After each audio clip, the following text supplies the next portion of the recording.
And I do want to acknowledge that this lecture is brought to us by, supported by the Robert Lee Humber Endowment.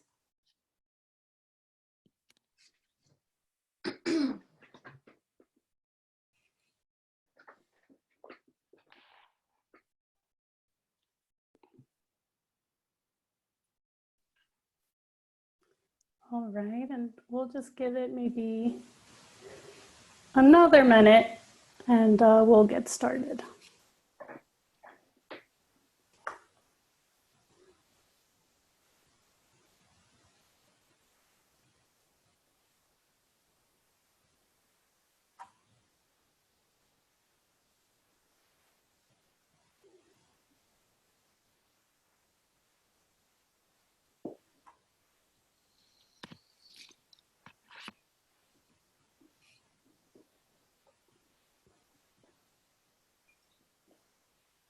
Can you hear us? Can you hear me? I can hear you. We can hear you. All right. They just can't hear us. Oh, okay. Not yet. Oh. So we're gonna work through. It says I think they can hear us. Yeah, we are live. Be careful, Okay. Leo. Okay, I'm going to go ahead and get started with my welcome. Welcome to the North Carolina Museum of Art's virtual Humber lecture featuring Leonardo Drew. My name is Maria Lopez and I am the manager of film and lecture programs. This virtual lecture is supported by the Robert Lee Humber Lecture Endowment. Robert Lee Humber's devotion to the arts, so eloquently and passionately voiced, brought into being the North Carolina Museum of Art. Dr. Humber continued to support the museum through his leadership and acquiring of many important gifts of art until his death in 1970. With pleasure and gratitude, the museum honors Dr. Humber's efforts by establishing annual lectures like this one. Before we begin with the lecture, I'd like to give everyone an overview of the agenda for today. This virtual lecture will last about 1 hour. Please enter any questions for Leonardo Drew using the Q&A function or the chat box. We will compile all of the questions to bring up during the short 15 to 20 minute Q&A session at the end of Leonardo Drew's lecture. We will try our best to get through as many questions as we can. I also want to disclose that this lecture will be recorded and made available on the NCMA YouTube account, so you can always come back and revisit it.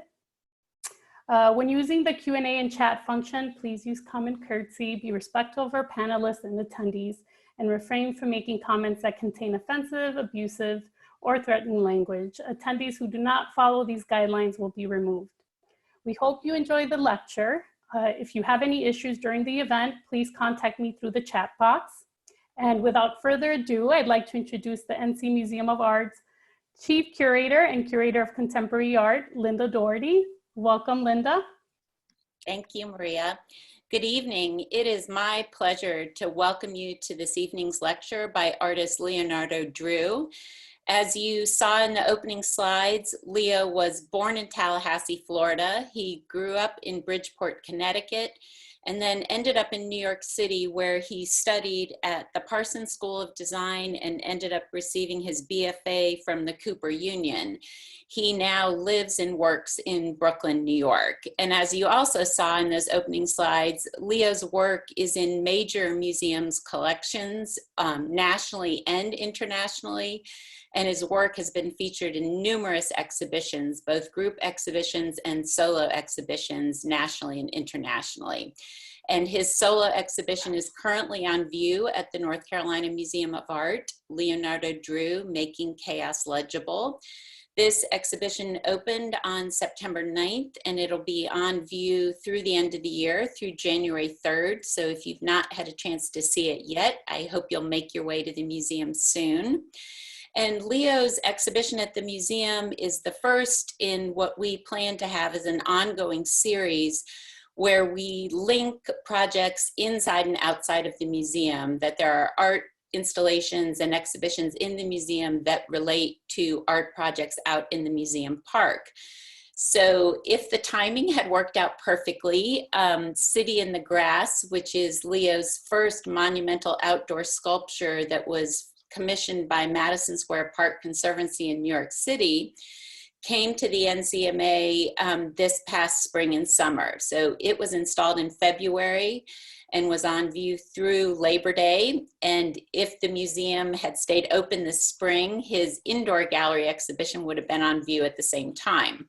So we had to delay it a little bit, but luckily the museum park stayed open all spring and summer, and people were able to enjoy that outdoor project, and now they can see the indoor exhibition. So the gallery exhibition at the museum features 18 works that span over 30 years of Leo's career. The earliest piece is from 1988. The most recent work is from 2019. I think of Leonardo Drew as a builder and a maker on an epic scale. He makes dynamic, abstract works of art that seem to explode and expand into their surroundings. And I think they all convey this incredible feeling of barely restrained or contained energy and chaos. As Leo has said, I think of it as making chaos legible. Made out of a wide variety of media: wood, cotton, canvas, paper, steel, aluminum, paint, and sand, Leonardo Drew's mixed media works are carefully orchestrated illusions of age and decay. A highly skilled craftsman, Drew meticulously and deliberately ages and distresses new materials to create the appearance of found and weathered objects in works of art that explore really timeless and universal cycles of growth, deterioration, degeneration, and then regeneration and transformation. Before I turn this over to Leo, I would like to thank the Hartfield Foundation and Lee and Libby Buck, who made Leonardo Drew's piece in the museum park, City in the Grass, as well as the indoor exhibition possible, along with support from the Leonardo Drew Exhibition Leadership Committee. So we really appreciate everyone's support that made both of these projects possible. And now I will turn it over to Leo. Thank you, Linda. And as you already know, I'm not scripted, so you caught me in the studio. Of course, I am working, but I am multitasking. So slides, right? How do we do that? So let's get on with the slides. You ready, Maria?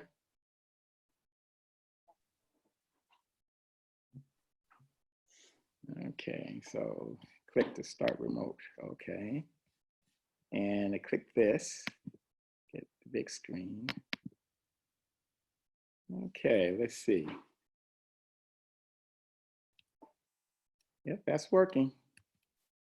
Yeah, some lag on that, but let's start from the beginning with, that's me as little Leo. I honestly, that image never gets old. When I look at it, I haven't had hair probably since like 1977, but that's from my first exhibition at age 13. I was working with the ABCD Cultural Arts Center in Bridgeport, Connecticut, and they picked up on, I guess, my facility, and the next thing you know, I was exhibiting. From there, I mean, I was approached thereafter by, you know, folks, Marvel Comics and DC Comics, you know, like, so let's see, how do we make this thing move now? Interesting. Okay. Yeah, there is a slight lag, but just to give you an idea anyway of the facility, these are the kind of works that I was doing, I think not too long after, you know, my first exhibition. But what ended up happening was that we got like these kind of works that were coming out of me, which is definitely, you know, influenced by the kind of things that I was looking at, from Maxwell Parrish to the Wyatts to comic books. From there, DC Comics and Marvel Comics made a pitch when I was a kid to come work with them. And by that time, I had already been poisoned by actually seeing Jackson Pollock's work. And that was really what drove me into my life of how would I say, deprivation. You know, the idea of actually working or using my facility, it was challenged by this idea that there was something beyond the prettified surface. And being able to draw is one thing, but I think understanding that there was something else beyond that surface. And I'd said, okay, what if I tied my hands and there was no more using your facility to sort of, you know, to exhibit your abilities. Okay, find another way to create. This black and paper piece was like one of the first things that I did, because at this point it was like, okay, no more using color, no more using you know, your drawing. This, you know, find another way to create. So from just using black paper and just allowing myself to sort of like realize shapes, it led me to my first sculpture. And here is sort of like this gigantic nest that I built in my apartment in Washington Heights. And man, I mean, you know, it's funny. I look at these images and it's like opening a diary. I mean, you're looking at, you know, these things from your past, and there's stories behind all of them. You know, from actually collecting material, realizing that this is actually a direction that you sort of like, you know, sort of want to have your life sort of pulled. I mean, I'm always being pulled by the nose by my work anyway, but the very idea that I could find myself working with animal parts and, you know, objects from the street, you know, like just, you know, tooling through, you know, all of these different materials in order to sort of find my voice. And it does take a while to sort of realize what your voice is. And honestly, at that time, I didn't even realize I was looking for a voice. It was just this ongoing search for, you know, like, I guess what was beyond that surface. If I was going to allow myself to draw anymore, you know, what actually, you know, could I do to sort of feed this sort of hunger, this, you know, I needed to create. So creating these monumental pieces in my small apartment, I mean, I would have friends come out and they would say, oh, how are you going to get it out of here? You know, now I was never really thinking about showing any of these works. It was always about just, you know, creating them and let the chips fall where they may, you know. This piece is massive, and it was done in an apartment in Washington Heights. At that time, I was just sleeping in the bathtub. I mean, there's just no room, absolutely no room for, you know, like for luxuries like beds. You know, it was just all about, you know, making work. And like creating certain pieces like this one. I mean, this is made up of, this is number 8, which is like the mother piece of all of my works. It's made up of actually pieces from 1 to 7. So the numbering system came about just as a means to catalog. And to this day, I still use that, but it also allows the viewer to find themselves in the work. They're not just sort of like hampered by, you know, my sort of poetic ramblings on like what the work is by titles, you know.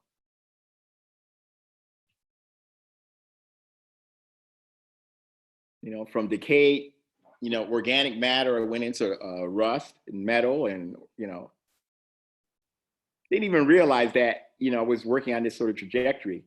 You know, we're talking about chaos, decay, and, you know, like birth, life, death, and regeneration has definitely become my mantra. So, you know, looking at, this is the detail of that very same piece. So it's just like a leap forward into 1992. Number 8, which is the mother piece, was done in 88. And I do remember exhibiting that work at a Kinkilwa Gallery, and people were writing about it. Roberta Smith was going on that it was, you know, she was wondering whether or not it was art. So, I mean, it's interesting to note that that would have been in 1988, 89, when I first exhibited number 8. And what we're doing right now in terms of what we consider art, I mean, it would not have been a question, the kind of works that I'm doing, was doing then, whether or not it was art, if I was doing it now. The introduction of actually cotton in the work. This piece is actually usually on view at the Metropolitan Museum. They own this monstrosity, but made up of rust and cotton. huge cotton wall monstrosity that actually just been traveling in the Rebels exhibition, 30 Americans. And it's a material that I kind of felt or feel that I've, after doing it, it was like, okay, you probably dragged them as much information out of this material. I mean, if you have a Black person working with cotton, I mean, that's charged, you know. And so once I touched it, it was like time to sort of move on. Tumbling bag monster, made up of rust and canvas. Oh my goodness. It's interesting. I'm looking at some of the pieces and it's like, okay, the story behind this one, I actually created this in my grandmother's front yard. And sitting in a black pool of liquid, creating these like warped black boxes. And people were coming by. This is in actually outside of Tallahassee, Florida. And they were coming by wondering what the hell I was doing, you know? And it's like, and they were like, oh, he's like making a bird bath. I always wondered to this day, where did they get bird bath out of something like this? But it's the abstractions of the human mind. I mean, really, we're all artists, you know, we all have a way of actually seeing and twisting, you know, things. Just another piece that was recycled. This piece was made up of like something like 1,200 wooden boxes and burnt canvases. And that piece became this piece, which is number 43. And if we were to look closely at the details of this and thought about just the very first works that I created, number 14, that rusted wall piece, and the number 8, this is absolutely a combination of the two. So it would seem that once you found, you know, you find your voice. I mean, no matter what materials that you're working with, in the end, inevitably, you know, like it's going to be you. And I think I really, at this point, I was at, you know, full gout. I found me. The variations on the theme. I mean, rust actually became a signature for a little while. Not a material that I've actually revisited anyway recently. I just kind of feel like cotton, I've sort of like squeezed as much as I could out of that material. And this is one of the beautiful surprises. I mean, as you're making work, you actually find yourself in touch with other, you know, creative people. Merce Cunningham actually approached me. That would have been in '97, I believe, about doing a collaboration. And honestly, I was like, okay, who are you exactly? You know, and like as I'm looking at the image, it was like I remember that he enjoyed meditating in front of this. I guess we have a mutual friend, Barbara Schwartz, and he would meditate in front of this piece. And at some point, it was like he said he wanted to work with me. And so what I ended up creating was this actually a larger version of number 8. I mean, if you look closely enough, it's a definitely gigantic version of no dead animal parts in this piece. But in the end, it was interesting because his way of working is not unlike how I approach things. He was like, okay, he would do the phrasing or the choreography, and he would allow me, the artist, to sort of create. And then from there, he would allow the musician to do his thing, all these things separate from one another. And then they will all come together, you know, pretty much like opening night, without ever having rehearsed anything. Just like, and I say, well, how do you know it's going to work? And he said, well, that's the magic, you know. So you have all these like interesting working parts, and if they all are done well, he felt that, you know, that they would make beautiful music together. And I think indeed, you know, that was the case with this piece. It's called Ground Level Overlay. And it was traveled all over. I mean, I had the opportunity to see it at least in 2 different venues.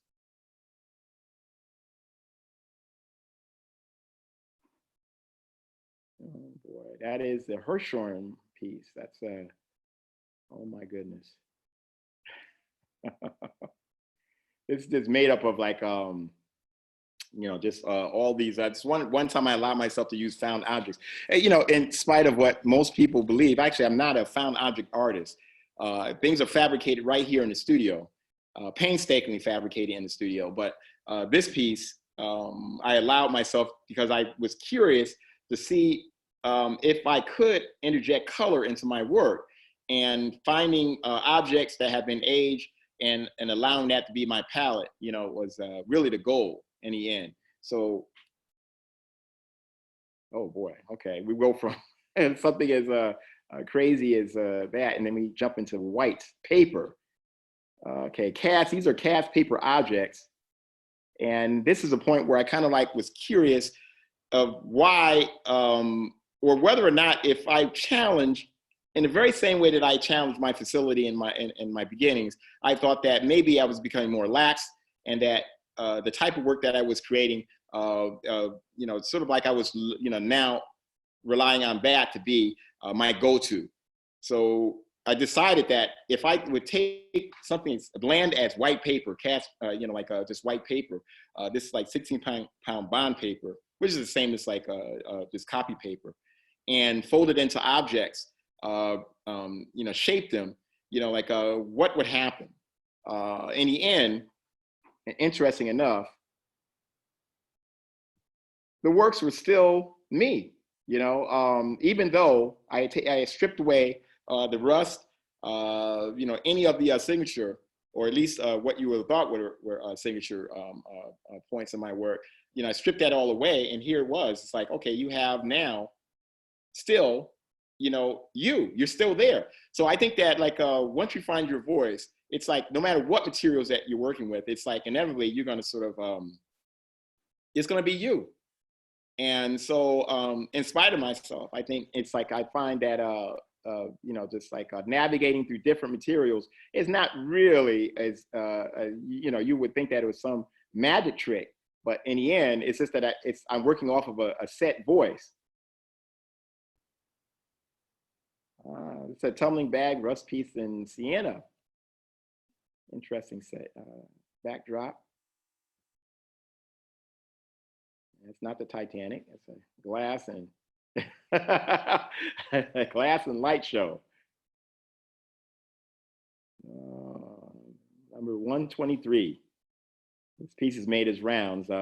This piece is made of actually a number of remnant parts from past works. If we were to look closely, you would see actually, you know, really all of the past materials that I've worked with, my whole catalog. It's like a hieroglyphics of, or my language, you know, like, so I call these 123s because this was the very first, ended up being 123. And from this point, it's always like, okay, whenever I'm going to sort of take on large spaces and you know, and involve this sort of, you know, punch, you know, 123 is always a go-to. Right now, there's a piece in San Francisco, the San Francisco airport, and Facebook at the Frank Gehry building. Yeah, they're making their presence known. So, big black monstrosity, one of my first wood pieces. Small black monstrosity.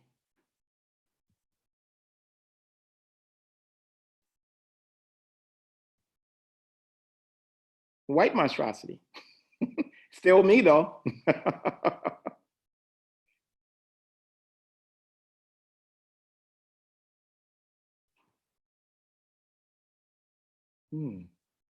Definitely the grid has been a mainstay in my work. And actually people like to believe that it's my connection to minimalists, but in fact, it's just a means to sort of like actually create something that I can actually hang and, you know, just handle on my own. You know, if you have things that are made up of these plates, as you can see, it's like almost, you can almost see like these squares that come together, puzzle fit together to create these large pieces. Pretty much all of my works are based on that very same format. So the grid is actually a means to an end.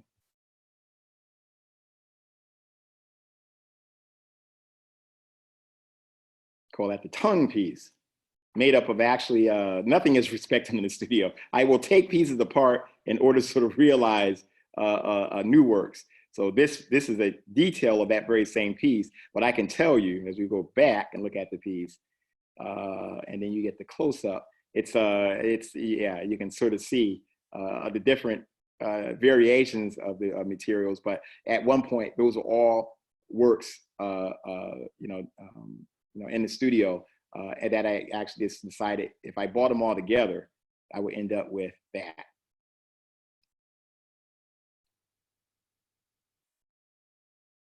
It's more like a tree of life. It's like a bunch of my earlier works, drawings and things are incorporated into this gigantic piece. Like aluminum and wood. Yeah, don't worry, he survived. And this is really, the explosion of color literally, happens here. This is maybe about a year old now, these explosions, but interesting that I'm not really a social media person, but it would seem that the works have definitely taken on this other life in social media. People like to do their shout outs and do crazy things in front of these works, Let's take a look at some of the, that's so over the top, but I mean, look at that. They're just having fun. And I can really appreciate just that this work kind of brings this out of people,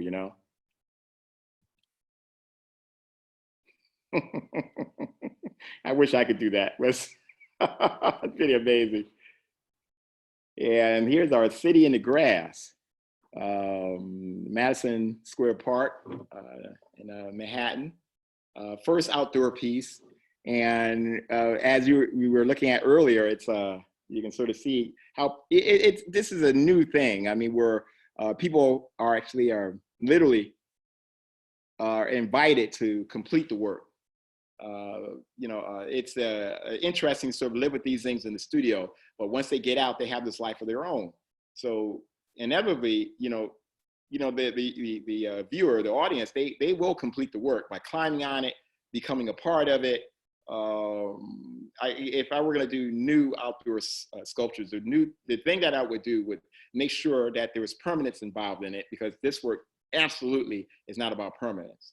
But the thing that I want to keep would be the idea that the public interaction. I think that would be an important, segue into a meeting of the mind. So having the viewer and the artist come together to actually complete a work. So I think City in the Grass actually successfully does that. Oh, I instigated the kids climbing on this thing. There were signs all over saying don't climb, but it was like, I built these things to be climbed, So in spite of safety, I'm that guy, I told them, jump on it, attack. And they definitely obliged.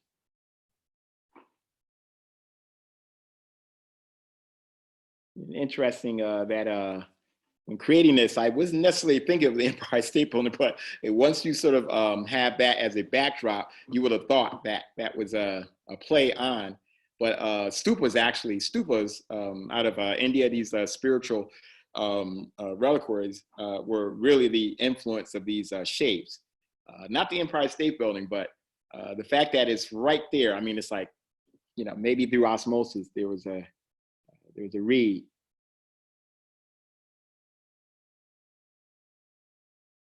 Can't wait to get that one back. I know exactly what I want to do with that. Oh, that's me in China. Actually, that's where most of my colors have come from. My explorations over 4 years in China, working with a foundry there, creating these giant vases. And the glazing, all that definitely influenced my explosions, the colors. All of these things were a part of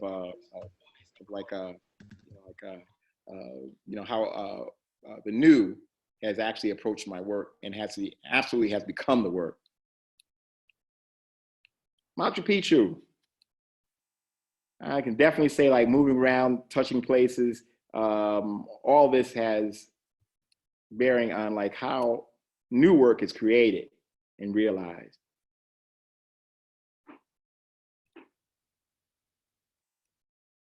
Swallowed by the tree.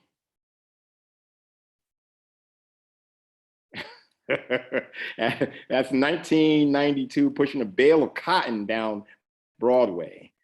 Actually, Jack Whitten was my former mentor and teacher, allowed me to borrow his studio back in 92.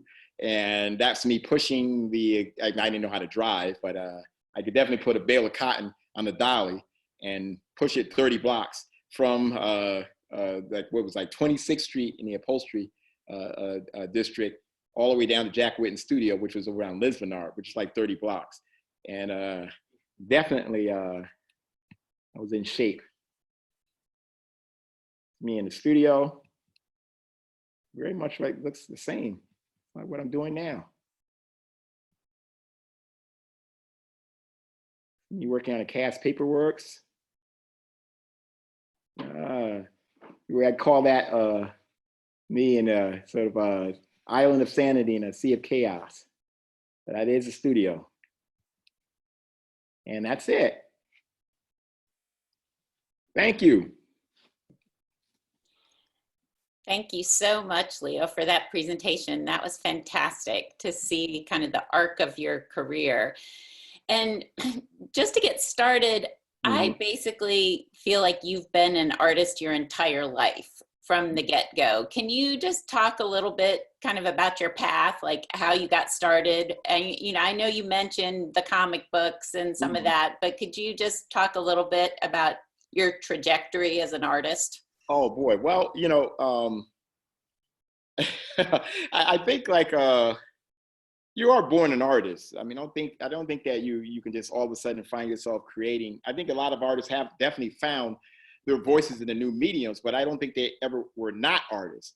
It was just that the medium had to come along to sort of allow them to sort of find themselves. And so I think that our artists are absolutely born. So I was born an artist and absolutely an addict. And my mother, who's really a force of nature, she didn't understand what I was. And she would definitely challenge what I was doing. I was doing terrible in school, you know, and I mean, you know, it's just, this made no sense that, you know, all I want to do is just make art and not, you know, do any kind of studying. And so she became this, you know, this obstacle that I had to overcome. And I think I was not to be denied. And if I was able to get past that, then it was on. And I'm full on addict now, and I was full on addict then. And as far as like how, you know, I mean, you know, if I were to go backwards and think about how I made the decision not to work with like DC Comics and Marvel Comics and find myself as, you know, a fine artist, which is, there's no guarantee that you're gonna, and back then, absolutely no guarantee. I mean, you are not gonna be, you know, doing well in life. In 1979, 80, as a fine artist, I mean, like, and you had an opportunity to actually be in the bullpen and working with these other comic book artists. It's like, yeah, you would have been making bank, you know. But the fact is, once you see Jackson Pollock, it's like, yeah, that's a shock to the system.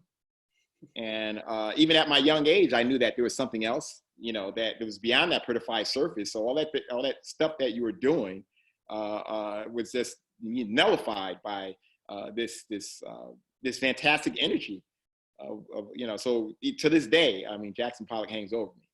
So and I think that like whenever I even feel, you know, comfortable with a certain you know, way of working, I have a tendency to challenge it, and that all goes back to my discovering Jackson Pollock and throwing out the easy and taking in and allowing for you know, another direction, you know. Other directions that led me to you, Linda. I mean, it's like, you know what I mean? It's like, you know, if I didn't take on these challenges, I wouldn't be talking to you guys right now. And I think that the kind of life that I lead right now, I wouldn't have it any other way. And I think those decisions were made, you know, like not willy-nilly. It was kind of mapped out in my head, you know, that, you know, I needed to do this in order to realize this. So, and that continues. So. Yeah, I know, I think of you as an artist who is kind of constantly pushing himself out of his creative comfort zone. Like if you're really good at drawing and painting, then that's too easy. You're going to push it to something else. And I think, you know, City in the Grass is right in keeping with that. It's the first, you know, major outdoor sculpture you've done, and you made this monumental kind of epic piece. Mm-hmm. I would say it's yeah.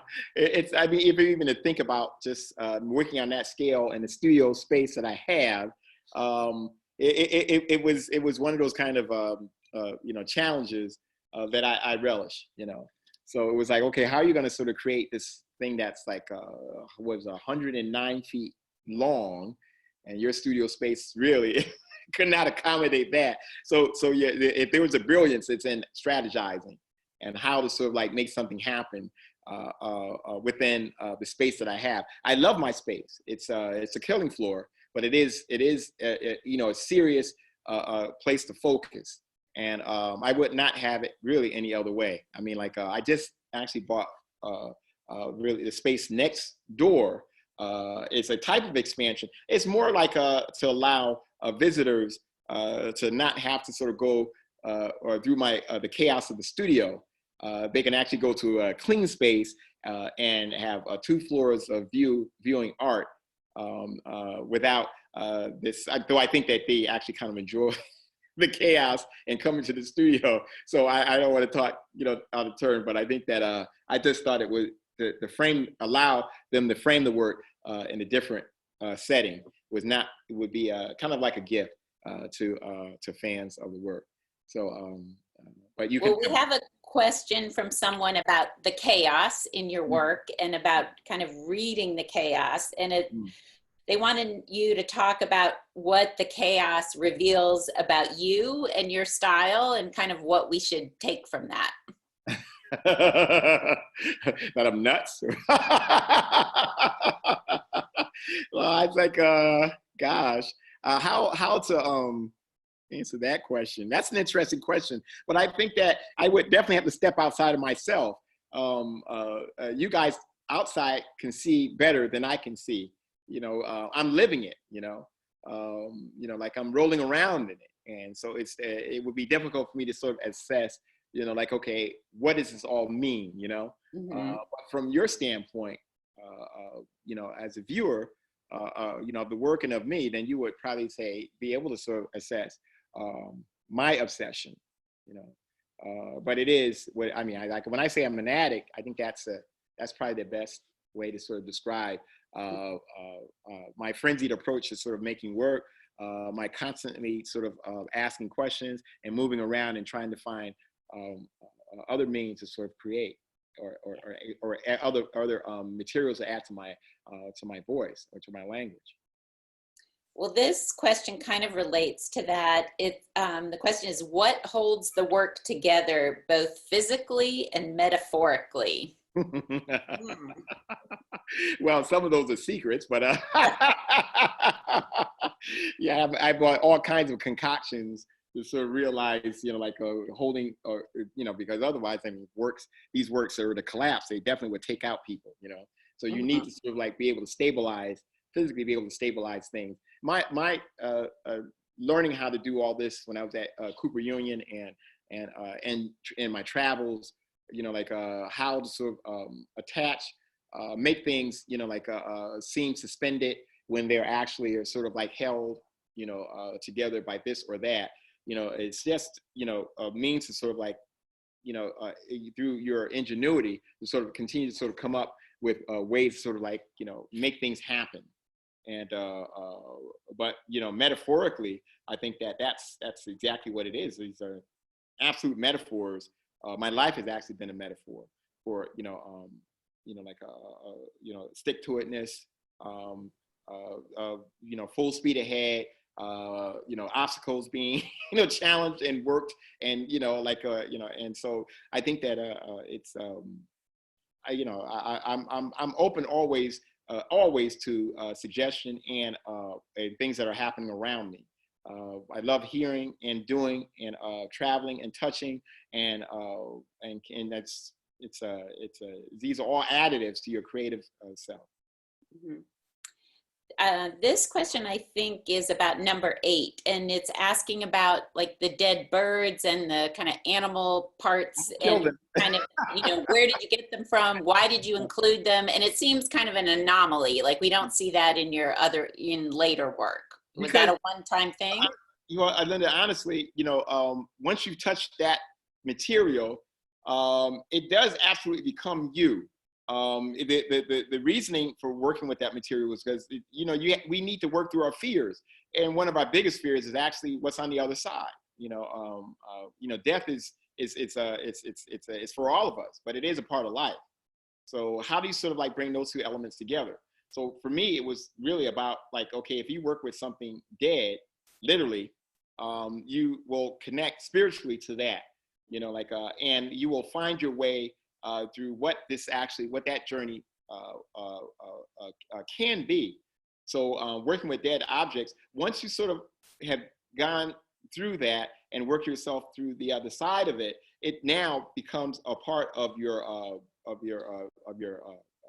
way of seeing things. My voice, absolutely, to this day, still rings birth, life, death, regeneration. In all of my works, you will find that. And number 8 was just the beginning of that. And it was just a door that I need to go through.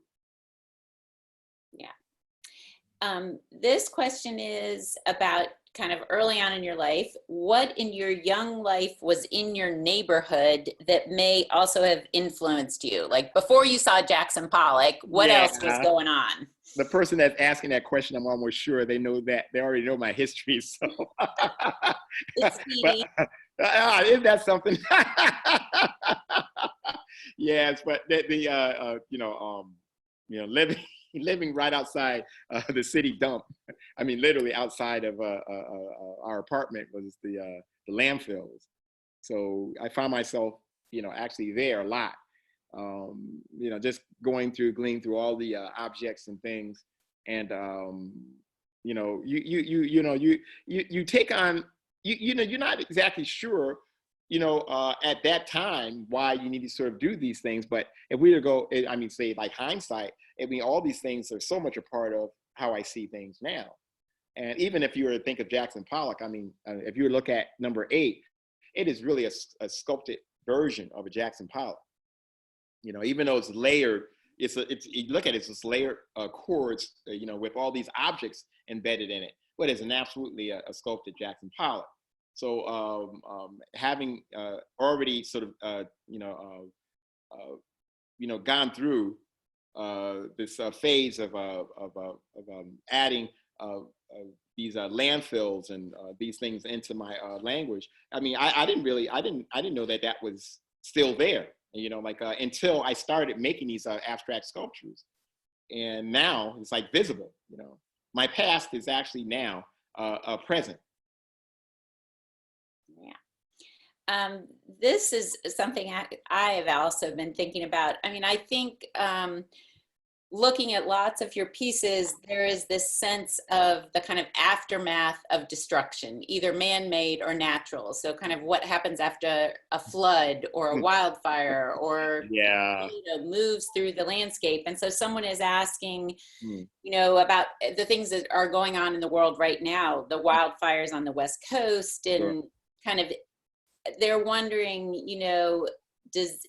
do you have some sense of like rebirth after destruction when you look at everything that's going on around us? Well, I honestly will tell you that a lot of times, I didn't start any of these wildfires or Katrina or any of these things, but it would seem that my work seems to speak on these situations. But it's just, who knows, maybe I'm tapped into something, that I'm not even aware of.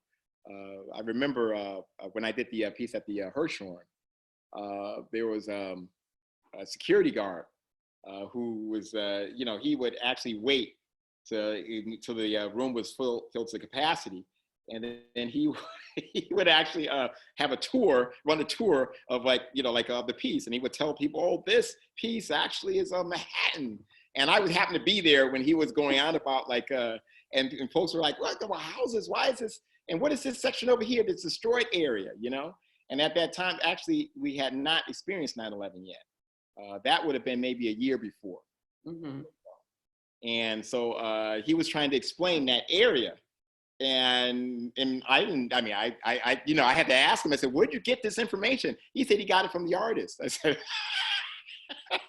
so, interesting that, if you title these things, yeah, sure, they're going to take what you said, or, as verbatim, and they're going to say, hey, this is what the work is about.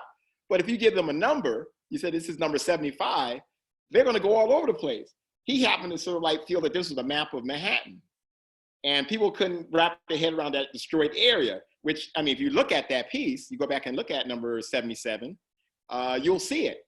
And it is absolutely, the collapsed towers. So it's like, how, there are a lot of artists, I think, that were tuned or tapped into that, very same thing, and you can look at their works and they were done before. So I'm not the only one. So I think that in the end, yeah, sure. I can't really take credit for knowing any of this stuff. It's just if you're I think creating, you're involved also with other things Right. that you may not necessarily be aware of. So yeah. And context always, colors your interpretation of something. So like the piece in the show that we refer to as The Tree, I think you've been working on it for 12 years, but Yes. you look at it now, and because of what's going on, you kind of interpreted it in different ways. Absolutely. So Absolutely. there are two questions that kind of relate to each other, and they're asking if you start with models or studies for the large works, and when Right you in. create a work, do you know what the end is, or does it evolve as you're making it? Like, do you have the picture in your head when you start, or does it? I'll tell you honestly. I mean, like, no, no to all those. It's work through experiences. Usually, I'm working on 7 things in the studio. I call them 7 crying babies, and I'm juggling them, and they will assist each other in finding solutions for each one's end. And when I say end, that's really a loose end, because nothing's really ever finished. The tree is made up of all these other, desperate parts from the studio. If you look close enough, you'll actually see past works embedded in the tree. And really, it's just, if allowed, I mean, I would not finish anything. So if I were to revisit some of the works in the museums or whatever, if they allowed me, yeah, I would take them apart, rework them, I can't really see finished. And that is the only thing that allows me to sort of like when you guys, pull things out of the studios for exhibitions, that means I can't work on them anymore. And that's what it comes down to, so that's the honest truth. We're not going to let you in the museum then, if you're going to. I've heard that one before. You're not going to be successful. So do you ever make like a model or a small study for these really monumental pieces, or no? Mm-mm. No, not really. No. It's there's like with something like City in the Grass, that was one time when it was like, okay, you need to sort of like, there's math involved, you know what I mean? So yes, I need to scale something, and I need to sort of work with a foundry to sort of like realize how to bend material, and I need to sort of know where those things were going to end up. So there was all this math involved. And so like, yeah, and that piece, yes, but normally no. Things are sort of like pulled together. I don't go through slumps, because if I'm working on 7 things, there's always a continued sort of like ongoing of energy and possibilities. So there's not a moment where it's like there's not a moment's rest.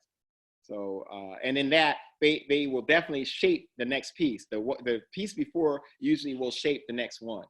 And if there's 7 happening simultaneously, then yeah, they tend to shape each other. Yeah. So there's a question about beauty. And this question starts off with this premise. It says, you reject the prettified surface, but your work has powerful beauty. What is beauty to you? I think that's a lovely statement, powerful beauty. I had to record that, but but the idea of beauty, I think that is really an eye of the beholder, and I think that as I'm sort of like moving forward, I definitely will. I know when things are sort of like ugly, and I have to sort of like shape them to sort of like to something else, like to give them a chance. I think each artist actually understands his tolerance for beauty and the other side of that. And there's this balance that has to happen. I think of like some of my artist friends like Mark Bradford.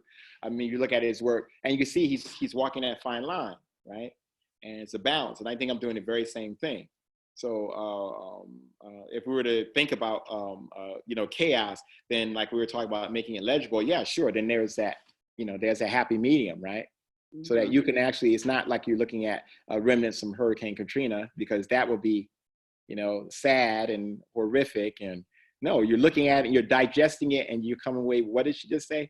What's it? Beauty, powerful, beautiful. What was it? Powerful beauty. There you go. Powerful beauty. That's a good one. Yes. And okay, and here, one of the last questions. These are from some people who worked with you at CAM Raleigh with the middle school docents when you had your there. And they want to know what you're working on next, what you've got coming up next. This thing? That's really what's next. But well, it's like things happening in the studio. Let's sort of turn that. Can you see that thing? I don't want you to blow that up. Yeah, we can see it. You see that? There are things happening all over, but I can walk around with the computer. I lose you guys. But like next is, and that's really subjective. I mean, I'm always working. So like next would mean probably what's being, like happening outside of like, my responsibilities, meaning like Facebook and power plant. I mean, there are a number of things that are happening that I'm responsible for, meaning exhibition. But it's, honestly, those things are just kind of like stopgaps, I need to be making work, and the end result is that, you guys drag them out and you can have them, but I have to make things. So what I'm showing you in the studio is probably far more important than and going through that, far more important than the deadlines, if that makes sense.